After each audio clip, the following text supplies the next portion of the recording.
इस गांव की एक बूढ़ी असहाय वृद्धा है। ऐसा नहीं है कि उसका कोई नहीं है।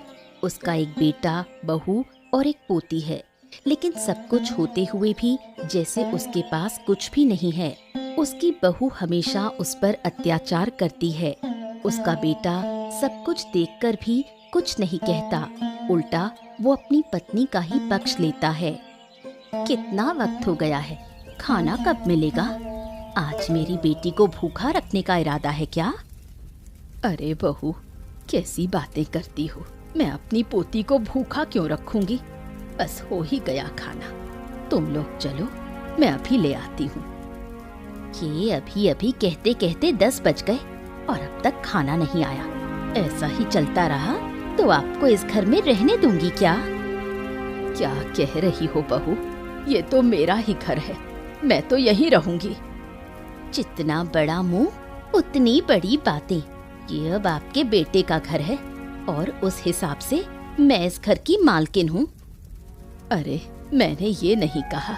मैं अब कितने दिन और जीऊंगी? मरने के बाद तो ये घर तुम्हारा ही होगा। हाँ वो तो है, मर जाओ फिर हम सबको भी राहत मिले। तुम्हारी वजह से घर में शांति ही नहीं है। मरूंगी मरूंगी कहकर भी मरती नहीं हो। तुम मुझसे ऐसे कैसे कह सकती हो बहू? और क्या करूं? मैं तो सच ही बोल रही हूँ। अब ज्यादा बातें मत करो, जाकर जल्दी से हमारे लिए खाना बनाओ। हाँ हाँ, तुम लोग चलो, मैं आ रही हूँ। हर दिन यही नाटक। 2 दिन की दुनिया में 3 दिन का तमाशा। इस औरत का नाटक तो खत्म ही नहीं होता। बूढ़ी सुबह से रात तक काम करते करते थक जाती है, फिर भी वो अपना दुख किसी से नहीं कहती। उसकी पड़ोसी अंजलि को ये सब बहुत बुरा लगता है, लेकिन दूसरे के घर की बातों में कौन बोले, इसलिए वो चुप रहती है। अरे बूढ़ी माँ, कैसी हो? तुम्हारी तबीयत तो बहुत बिगड़ गई है। ठीक हूँ बेटी, बूढ़ी हो रही हूँ ना, इसलिए शरीर टूटने लगा है। झूठ बोल रही हो, तुम पहले भी बूढ़ी थी, लेकिन तुम्हारी ये हालत कभी नहीं देखी। अरे यूं ही कुछ नहीं, बस थोड़ी तबीयत ठीक नहीं चल रही है। कितना झूठ बोलोगी? कब तक अपने बेटी और बहू के जुल्म छुपाओगी? मैं सब जानती हूँ। नहीं बेटी, मेरा बेटा और बहू बहुत अच्छे हैं। वो तो मुझे कोई काम भी नहीं करने देते, मैं जबरदस्ती करती हूँ। तुम सच में बहुत अच्छी हो बूढ़ी माँ। कोई और होता तो अब तक बेटे की शिकायत करके सबको बता देता। मैं हमेशा चाहती थी कि मेरा बेटा अच्छे से रहे, फिर उसके बारे में बुरा क्यों कहूँ? देखो बूढ़ी माँ, अच्छा होना अच्छी बात है, लेकिन जरूरत से ज्यादा अच्छा होना ठीक नहीं। इससे खुद ही मुसीबत में पड़ जाते हैं। अगर मेरे बेटे के लिए मुझे मुसीबत झेलनी पड़ी तो मैं 100 बार झेलने को तैयार हूँ। बचपन से कितनी मेहनत करके उसे बड़ा किया। हमें सब समझ में आता है, लेकिन तुम्हारा बेटा नहीं समझता। वो तो अपनी बीवी की हर बात मानता है। अगर बहू की बात नहीं मानेगा तो घर में कलह हो जाएगी। कौन कलह चाहता है? इसलिए मेरा बेटा उसे खुश रखने की कोशिश करता है। तुम बहुत समझदार हो बूढ़ी माँ, लेकिन कभी कुछ जाहिर नहीं करती। अच्छा, अब मैं चलती हूँ।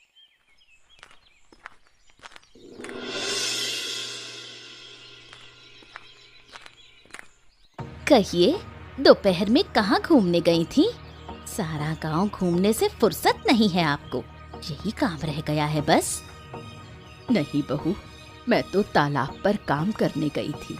काम खत्म करके ही लौटी हूँ, कहीं और नहीं गई।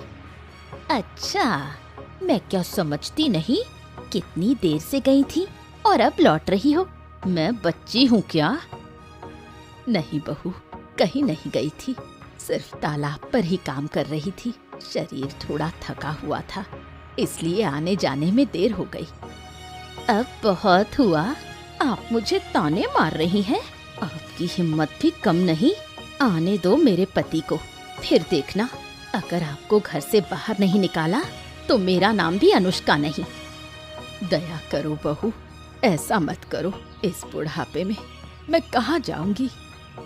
अगर जगह नहीं मिले रहने को तो जाकर नदी में डूब मरिए।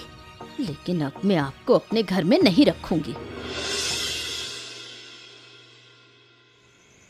उधर अनुष्का और देवेंद्र भोला की मदद से बूढ़ी की सारी जमीन जायदाद हथियाने की साजिश कर रहे हैं। मकसद है कागज हथियाकर बूढ़ी को घर से बाहर निकाल देना। अरे ओ भोला, सब ठीक से हुआ है ना? अगर कागज ठीक नहीं हुए तो हमें कुछ भी नहीं मिलेगा। अरे आप तो चिंता ही मत करो, तुम लोगों ने मुझ पर भरोसा किया है तो मैं कैसे लापरवाही कर सकता हूँ। ये लो, ये कागज देख लो एक बार, देखो देखो देखो। अरे हाँ बिल्कुल असली लग रहे हैं, लेकिन ध्यान रखना, अगर वयस्क बाबू ने पूछा तो यही कागज दिखाने होंगे, है ना? हाँ, वयस्क बाबू की चिंता ही मत करो, मैं सब संभाल लूंगा। तुम बस मेरी तरफ भी थोड़ा सा ध्यान रखना, है ना? अरे पैसों की फिक्र मत ही कर, जितना चाहिए उतना मिलेगा, बस काम सही होना चाहिए। तो फिर क्या बात है, जब तुम लोग मेरी कदर करते हो तो मैं भी तुम्हारा काम अच्छे से करूंगा ना। अगर हम पकड़े गए तो वयस्क बाबू हमें गांव से निकाल देंगे और ये तुम्हारे लिए भी अच्छा नहीं होगा, पहले ही बता रहा हूँ। हाँ, बिल्कुल समझ गया, लेकिन फिक्र मत करो, कागज बिल्कुल सही है। अब तुम बूढ़ी को कभी भी घर से निकाल सकते हो। हाँ, यही करना होगा। माँ की वजह से घर में हमेशा झगड़ा रहता है, केट केट केट केट केट। अब तो अम्मा को निकाल देंगे। हाँ। तो फिर जल्दी से एक बढ़िया सा बहाना बनाकर उन्हें घर से निकालो, और हाँ, कोई झूठा इल्जाम लगाओ जिससे कि वयस्क बाबू को शक ना हो। हाँ ठीक है ठीक है ठीक है, ऐसा ही करेंगे। बेटा और बहू बुरे हैं, लेकिन बूढ़ी अम्मा की नन्ही नातिन बहुत अच्छी है। वो हमेशा बूढ़ी अम्मा के पास रहती है और उसकी तकलीफ को समझने की कोशिश करती है। वो सब कुछ समझती है, लेकिन माता पिता के सामने कुछ नहीं कह पाती। दादी माँ, आपको बहुत तकलीफ होती है ना? आपसे दिन भर काम करवाते हैं। माँ बिल्कुल भी अच्छी नहीं है, माँ बहुत बुरी है। ऐसा नहीं कहते बेटा, माँ के बारे में ऐसा नहीं बोलते। माँ तो तुझे बहुत प्यार करती है। तो आप भी तो पापा को बहुत प्यार करती हो, लेकिन पापा तो आपको बिल्कुल भी प्यार नहीं करते, उल्टा डांटते हैं। तो क्या मैं माँ को डांट नहीं सकती? क्योंकि तू अभी बहुत छोटी है, अगर तू कुछ कहेगी तो तेरी माँ तुझे मारेगी। इसी वजह से तो मैं कुछ नहीं कहती, नहीं तो मैं जानती हूँ माँ आपके साथ कितनी बुरी तरह पेश आती है। जो भी हो, तू अपनी माँ के साथ कभी बुरा बर्ताव मत करना। बुरा बर्ताव करना बिल्कुल अच्छा नहीं होता। आपके लिए ही तो मैं बुरा बर्ताव नहीं करती, मैं तो आपकी हर बात मानती हूँ। हाँ, तुझे मेरी हर बात माननी चाहिए, तू तो मेरी प्यारी बेटी है। और अगर मैं इस घर से चली भी जाऊँ तब भी तू वैसी ही अच्छी बनी रहना। आप इस घर से चली जाएंगी मतलब कहाँ जाएंगी आप? क्या पापा मम्मी आपको घर से निकाल देंगे? तो फिर मैं ये बिल्कुल नहीं मानूंगी। पता नहीं बेटा, लगता है अब मुझे इस घर से जाना ही पड़ेगा। लेकिन तू चिंता मत कर, मैं कभी कभी तुझसे मिलने जरूर आऊंगी। नहीं नहीं, मैं ये सब नहीं मानती। ठीक है, ये सब बाद में देखा जाएगा। अब तू जा, तेरी माँ तुझे बुला रही है।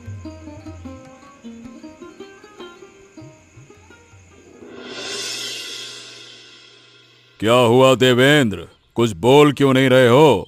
जो कह रहे हो क्या सोच समझ कर कह रहे हो? हाँ, बिल्कुल सोच समझ कर कह रहा हूँ। अब मैं अपनी माँ को अपने घर में बिल्कुल नहीं रख सकता। क्या बात कर रहे हो? अपनी ही माँ को घर से निकालना चाहते हो? यह तो बहुत बड़ा अन्याय होगा। और माँ जो हमारे साथ कर रही है, क्या वो सही है? कल रात माँ ने मेरी बेटी को अपने कमरे में ले जाकर मारने की कोशिश की। बताओ, क्या ये सही है? क्या बात कर रहे हो तुम ये?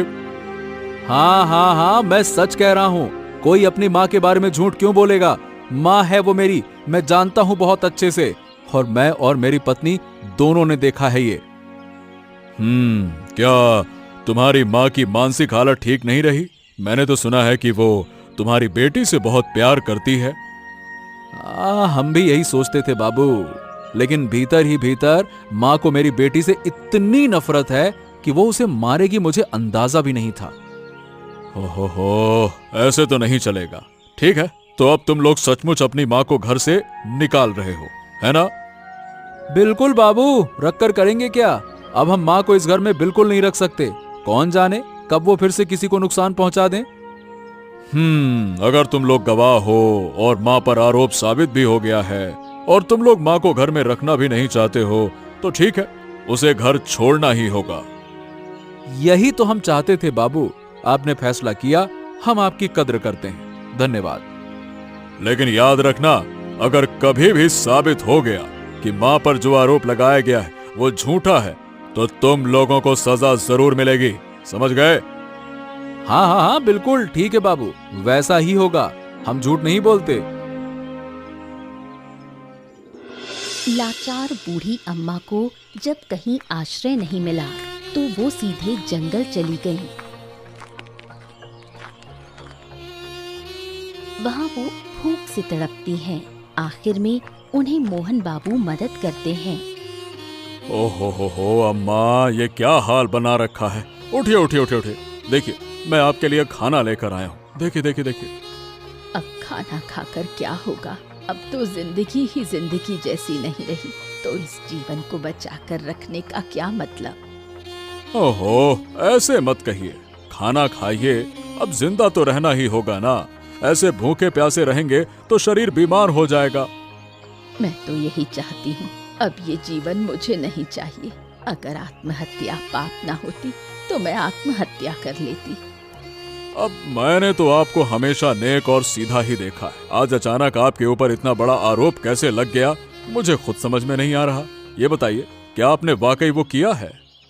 होश संभालने के बाद कभी किसी का बुरा नहीं किया, तो फिर अपनी प्यारी नातिन को नुकसान कैसे पहुंचा सकती हूँ बाबू।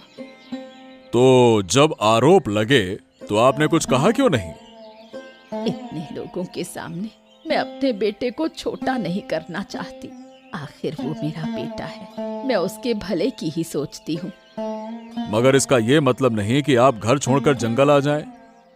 जब घर में रहने का हक ही नहीं रहा, बेटा रखना नहीं चाहता, तो फिर क्या करूं? वहाँ रहने का कोई मतलब नहीं रहा। चिंता मत करो, मैं इसका हल जरूर निकालूंगा, उनको सजा दिलवाऊंगा। नहीं बाबू, फिर तो मुझे पहले ही कहना चाहिए था कि आरोप झूठे हैं। अब वो सब बाद में देखा जाएगा, पहले खाना खाइए, मैं आपके लिए यहीं एक झोपड़ी बनवा दूंगा।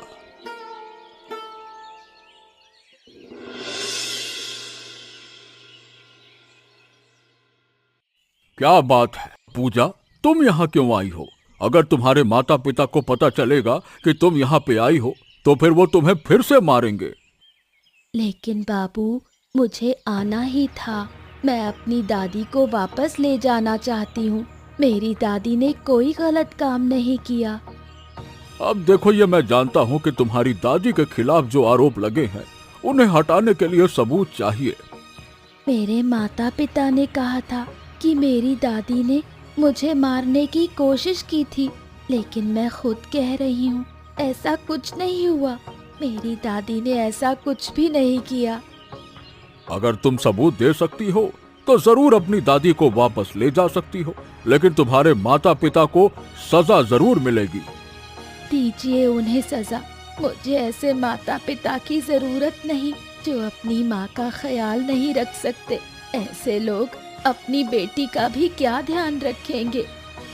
हाँ ठीक है ठीक है, अब चूंकि तुमने सबूत दे दिए हैं तो मैं न्याय जरूर करूंगा। कल ही इसका फैसला होगा और तुम्हारे माता पिता को सजा मिलेगी। और आप वादा कीजिए कि मेरी दादी को आप वापस घर भेजेंगे। मैं अपनी दादी के बिना एक पल भी नहीं रह सकती। मैं तुम्हें वादा करता हूँ पूजा, तुम्हारी दादी तुम्हारे घर वापस आएंगी। अब तुम लोग आराम से जाओ, ठीक है? जाओ बेटा, जाओ।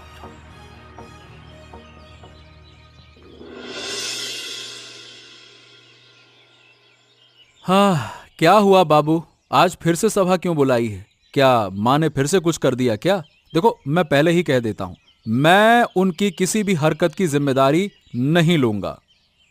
हाँ, कैसे लोगे? तुम तो अपनी माँ की जिम्मेदारी नहीं उठा पा रहे, तो उनके हरकतों की जिम्मेदारी कैसे लोगे? उनके काम की जिम्मेदारी कैसे लोगे? मतलब बिल्कुल साफ है। तुम्हारे खिलाफ सबूत मिल चुके हैं और तुम और तुम्हारी पत्नी ने मिलकर तुम्हारी माँ को झूठे आरोप में घर से निकाल दिया है। आप ये क्या कह रहे हैं बाबू? हमने तो आपको सबूत दिए थे कि मेरी माँ ने मेरी बेटी को मारने की कोशिश की थी। लेकिन तुम्हारी बेटी, तुम्हारी वही बेटी मेरे पास आकर कहकर गई है कि ऐसा कुछ नहीं हुआ है, बल्कि उसकी दादी उससे बहुत प्यार करती थी। अब बोलो। वो तो बच्ची है, पता नहीं क्या है, कुछ भी बोल दिया और आप मान बैठे। क्या आप उस पर विश्वास करके न्याय करेंगे या उसके माता पिता की बातों पर? बच्चों का क्या है, वो तो कुछ भी बोल देते हैं। वो बच्ची है, यही तो बात है। और बच्चे झूठ नहीं बोलते, बच्चे भगवान का रूप होते हैं। छोटे बच्चे तुम्हारी तरह साजिश नहीं रच सकते, समझे? बाबू मेरी बात पर विश्वास कीजिए। अब मैं कुछ नहीं सुनूंगा। और भोला, मुझे पता चल गया है कि तू भी इसमें शामिल था, इसीलिए तेरे ऊपर भी कार्रवाई होगी। अरे कम से कम मेरी बात तो सुन लीजिए। तुम्हारी माँ ने कुछ नहीं कहा, क्योंकि वो तुम्हें सबके सामने शर्मिंदा नहीं करना चाहती थी। 2 दिन के अंदर तुम और तुम्हारी पत्नी जाकर अपनी माँ से माफी मांगोगे। अगर उन्होंने माफ कर दिया तो तुम्हारी किस्मत अच्छी होगी, नहीं तो अब तुम्हारे बुरे दिन शुरू होते हैं बेटा। हैं? अगर माफ नहीं किया तो? सजा मिलेगी, और ये मेरा आखिरी फैसला है। क्या हाल है भोला? लोभ में पड़कर एकदम भोला भोला बन गया। अब फायदा नहीं, उल्टा सजा मिलेगी। अरे तुम मेरा मजाक उड़ा रही हो क्या? अरे नहीं रे, मजाक क्यों करूं? तुझसे मजाक भी कौन करता है? तो फिर ये जो ताना मार रही हो वो? जब गलती करेगा तो ताना तो सुनना पड़ेगा, नहीं तो तुझे कभी शर्म नहीं आएगी। क्या मतलब? मेरे अंदर शर्म नहीं है? तेरे अंदर शर्म कहाँ है? वो गाँव में इतने कांड किए, सजा भी मिली, फिर भी तुझे शर्म नहीं आती? ओहो, अब तुम मेरा अपमान कर रही हो अंजलि। और ये तू तड़ाक क्या होता है, हैं? चुप कर बदतमीज। इतनी बड़ी हरकत की और मैं तुझे इज्जत दूं? इज्जत देने से इज्जत का अपमान होगा। वाह वाह वाह वाह वाह, ये मैंने तुमसे उम्मीद नहीं की थी। मैं तो हमेशा तुमसे अच्छा व्यवहार करता था ना, और तुम? और मैंने भी तुमसे ये उम्मीद नहीं की थी। तुम लोगों ने उस बूढ़ी माँ को फंसा दिया, बेशर्म कहीं के। क्या? अरे तो क्या करता मैं? मुझे कहाँ पता था कि पकड़ा जाऊंगा, और उन्होंने मुझे पैसों का लालच दिया था अंजलि। अब तो अच्छा हुआ ना, अब भुगतो। हाँ हाँ हाँ, अब मैंने सबक सीख लिया है। जिंदा रहते ऐसी गलती दोबारा नहीं करूंगा ना, तो मौका मिले तो गांव छोड़ दूंगा। हाँ हाँ, यही कर, शायद तब कुछ इंसान बन जाए। दूसरी ओर अंजलि भास्कर बाबू की अनुमति से बूढ़ी माँ के लिए एक घर बनवाने जंगल आई है। साथ हैं कुछ लोग और जरूरी सामान। बूढ़ी माँ, तुम्हारी ये हालत कैसे हो गई? कितनी बार कहा था अपने बेटे और बहू के खिलाफ भास्कर बाबू से शिकायत करो, तब मेरी एक ना सुनी। अब देखो क्या हाल हो गया है। अरे अरे, इतनी जल्दी किस बात की है? पहले बता तू कैसी है, बाकी बातें छोड़, वो तो हो चुका। नहीं नहीं, ये बातें ऐसे कैसे छोड़ी जाएं? तुम देखना, हम सब कुछ ठीक कर देंगे। भास्कर बाबू ने वादा किया है, वो तुम्हें फिर से घर वापस लाएंगे।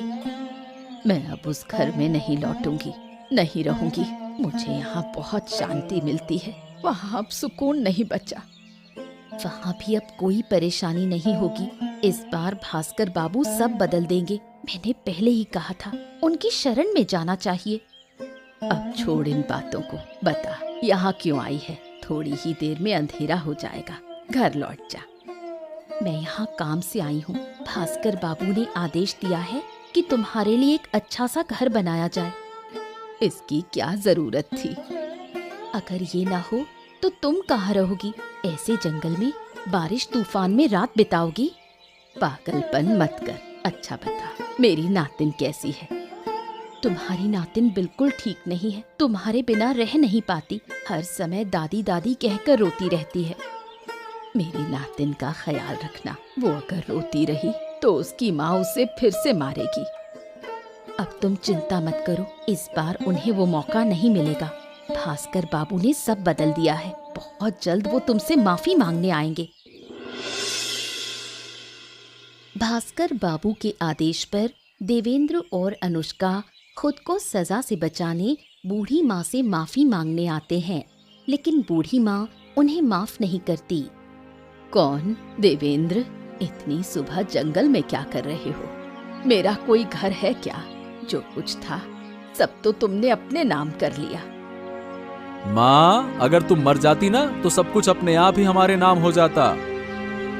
हाँ, ये तो सही कहा, लेकिन अब मैं उस घर में नहीं जाऊंगी। तो मत आओ, किसने कहा है आने के लिए? लेकिन इतना कह दो कि तुमने हमें माफ कर दिया है। तुम्हें मैं कभी माफ नहीं करूंगी, जीवन भर मेरे पैरों में पड़े रहो तब भी नहीं। तुमने अपनी माँ का दिल दुखाया है। ए अम्मा, अरे प्लीज मेरी बात सुनो ना, माफ कर दो ना, नहीं तो भास्कर बाबू बेफालतू में हमको सजा दे देंगे। छी, शर्म नहीं आती? सजा के डर से माफी मांगने आए हो? अरे फालतू की बात ना करो, समय नहीं है, बस कह दो माफ कर दिया, बस इतना ही सुनना है। क्या दर्द दे दिया, कुछ भी तो नहीं किया, फिर भी इतना पता नहीं काहे को परेशान हो। अगर मैं कह भी दूं, मन से माफ नहीं कर सकती। तुमने मेरे दिल में जो दर्द दिया है वो कभी नहीं जाएगा। हमें कुछ समझ नहीं आ रहा क्या कहना चाहती हो। क्या समझ नहीं आया? क्या तुम बच्चे थे? मैंने तुम्हारा क्या बिगाड़ा था? घर का सारा काम चुपचाप करती थी, फिर भी तुमने मुझे सताया। अब चले जाओ यहाँ से।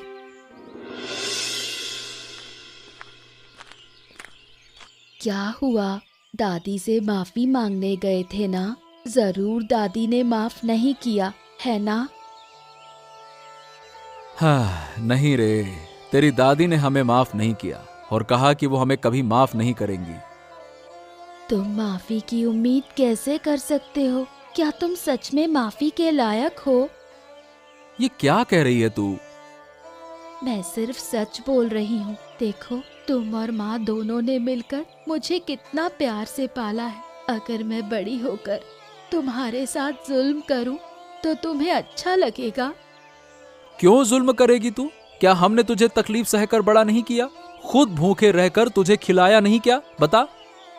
तो क्या बचपन में तुम्हारी माँ ने भी तुम्हें ऐसे ही नहीं पाला? क्या उन्होंने भी खुद भूखे रहकर तुम्हें नहीं खिलाया? फिर भी तुमने अपनी माँ पर जुल्म किया। हाँ, मैंने कभी इस नजरिए से सोचा ही नहीं। सच कह रही है रे तू। माँ ने मेरे लिए बहुत कष्ट झेला है, अकेले हाथों से मुझे बड़ा किया है, खुद भूखी रहकर मुझे खिलाया है। सिर्फ मेरी माँ की बात मानकर? हाँ हाँ, मैं माँ को जरूर वापस लाऊंगा। मैंने अपनी माँ के साथ बहुत बड़ा अन्याय किया है। अब तो समझ में आया ना कि तुम्हारी माँ को कितनी चोट पहुंची होगी। देखना, तुम्हारी माँ तुम्हें माफ करती है या नहीं, लेकिन मुझे नहीं लगता वो कभी माफ करेंगी। अब तुम्हें अपने पापों का प्रायश्चित कैसे करना है वही देख लो। मैंने माँ के साथ जो अन्याय किया उसका प्रायश्चित शायद मैं जीवन भर नहीं कर पाऊंगा। मैं जाऊंगा उनको लेकर आऊंगा। अब क्या किया जा सकता है? लेकिन मैं तुम्हारे साथ नहीं रहूंगी, मैं अपनी दादी के साथ रहूंगी। आखिरकार पूजा की बातों से देवेंद्र और अनुष्का को अपनी गलती का एहसास होता है। उनकी आंखें खुल जाती हैं। उन्होंने जो अन्याय किया उसका पछतावा उन्हें होने लगता है। क्या हुआ देवेंद्र? तुम अपनी माँ से माफी मांगने गए थे, क्या उन्होंने माफ किया? नहीं बाबू, मेरी माँ ने हमें माफ नहीं किया और शायद कभी करेंगी भी नहीं। और जो पाप हमने किया है उसका प्रायश्चित शायद कभी हो भी नहीं सकेगा। हाँ, तो कुल मिलाकर अब तुम्हें समझ में आया कि तुमने गलत किया है। अब बताओ, क्या तुम्हें सजा मिलनी चाहिए? हमने गलती की है बाबू। माँ ने माफ नहीं किया अब आप जो सजा देंगे हम उसे स्वीकार करेंगे। हाँ तो ठीक है, मेरा फैसला ये है, चूंकि भोला भी इसमें शामिल था तो उसे हमेशा के लिए गांव छोड़कर जाना होगा। और हम? तुम्हारी माँ को तुम्हारे घर वापस लाया जाएगा और सारी संपत्ति उनके नाम पर होगी। तुम्हारी पत्नी को उसके मायके भेज दिया जाएगा और जब तक तुम्हारी माँ उसे वापस लाने को ना कहे तुम उसे वापस नहीं ला सकते, समझ गए? हाँ ठीक है बाबू, ऐसा ही होगा। और आज से तुम अपनी माँ के खिलाफ एक भी शब्द नहीं कहोगे। तुम्हें इस गांव में मेहनत मजदूरी करनी होगी। ठीक है, मैं तैयार हूँ बाबू। इससे भी बड़ी सजा मंजूर है मुझे। मैंने जो पाप किया है उसके सामने तो ये कुछ भी नहीं है। हाँ, क्योंकि तुम्हें अपनी गलती का एहसास हुआ है और तुम पछता रहे हो। ये पछतावा ही तुम्हारी सबसे बड़ी सजा है। आपने जो कहा सब कुछ होगा, बस मेरी माँ को फिर से वापस लाया जाए। मैं नहीं चाहता कि मेरी माँ जंगल में रहे। हाँ ठीक है, चिंता मत करो, ऐसा ही होगा। आओ आओ आओ। अंत में भास्कर बाबू और सब मिलकर बूढ़ी अम्मा को जंगल के घर से वापस लाते हैं। उनके दुख के दिन खत्म हो जाते हैं। आओ बूढ़ी माँ, आओ आओ, यही तुम्हारा घर है। सारी जमीन जायदाद तुम्हारे ही नाम है। तुम्हारे बेटे ने जो किया था वो सब नकली कागज पर था। मेरे बेटे की हरकतों पर अब कुछ मत कहिए बाबू। अब तो शर्म आती है ये सब सोचकर। शायद मैं अपने बेटे को इंसान नहीं बना सकी। अच्छा, ये सब बातें अब रहने दो। अब तुम्हारे जीवन में कोई दुख नहीं रहेगा। अब तुम अपने घर में रानी की तरह रहोगी। पर मैं तो अपना पूरा परिवार वापस पाना चाहती हूँ। मेरा बेटा, बहू, सब। अरे बिल्कुल जरूर मिलेगा, लेकिन जब तक वो अपने किए का प्रायश्चित नहीं करते तब तक तुम्हें इसी तरह से रहना होगा। ठीक है, मैं आपके आदेश की प्रतीक्षा करूंगी। अगर कभी कोई परेशानी हो तो सबसे पहले मुझे बताना। मैं हमेशा तुम्हारे साथ रहूंगा। जरूर बाबू, अगर आप नहीं होते तो मैं उस जंगल में, उस रहस्यमयी घर में जी ही नहीं पाती। अच्छे लोगों के साथ हमेशा अच्छा ही होता है ना? ये तो तुम जानती ही हो। सत्य की हमेशा जीत होती है। झूठ थोड़ी देर के लिए जीत सकता है, लेकिन अंत में जीत तो सच की ही होती है। बिल्कुल सही कहा। ये मैं अपनी जिंदगी की कहानी से कह सकती हूँ। इसलिए सबको सच्चाई के रास्ते पर चलना चाहिए।